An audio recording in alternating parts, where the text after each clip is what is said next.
नमस्कार दोस्तों, स्वागत है आपको मार्केट अपडेट्स डेली चैनल पर।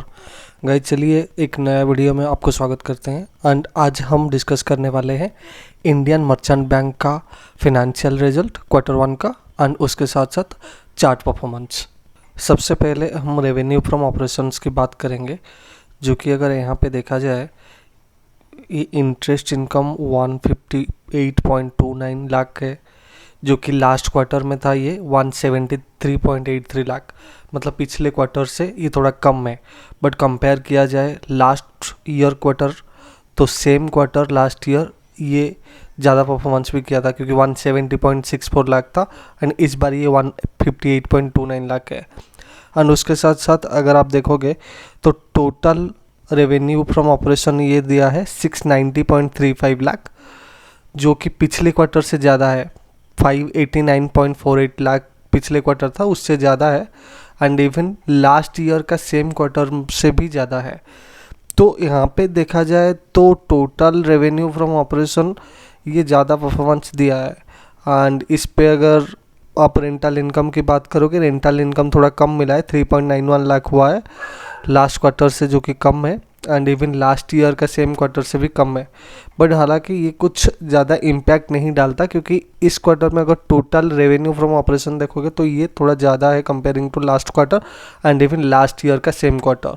एंड यहाँ पर अगर टोटल इनकम की बात किया जाए इंक्लूडिंग अदर इनकम, सो ये टोटल हो जाता है इस क्वार्टर में 690.48, जो कि लास्ट क्वार्टर से ज़्यादा है। लास्ट क्वार्टर में था 592.05 लाख एंड लास्ट ईयर का सेम क्वार्टर में भी इस क्वार्टर से कम था, जो कि था 669.18 लाख। एंड अभी बात करते हैं एक्सपेंसेस की।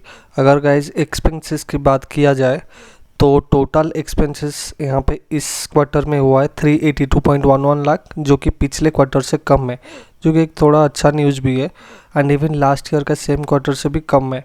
बट अगर एक्सपेंसेस की बात किया जाए, सबसे ज़्यादा एक्सपेंसेस यूज हुआ है किस पे, एम्प्लॉय बेनिफिट एक्सपेंसेस में। एंड अगर प्रॉफिट बिफोर टैक्स की बात किया जाए तो ये 308.37 लाख है, जो कि पिछले क्वार्टर से भी ज़्यादा है।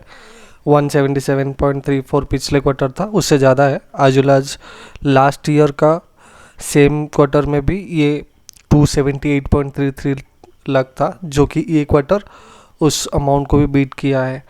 एंड अगर profit after all tax deduction की बात किया जाए तो ये 237.53 लाख है एंड यहाँ पे लास्ट क्वार्टर दिख रहा है कि 110.62 लाख था एंड इवन लास्ट ईयर का सेम क्वार्टर में 213.89 लाख था, जो कि एक अच्छा न्यूज़ है, क्योंकि प्रॉफिट में थोड़ा सा बढ़ोतरी दिखने मिला है।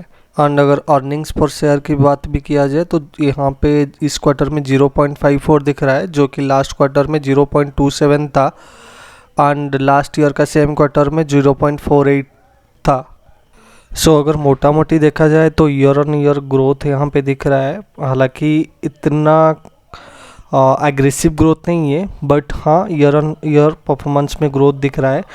यहाँ पे fees and commission income growth, उसके साथ साथ कॉस्ट कंट्रोल इस इम्प्रूवमेंट को दर्शाता है।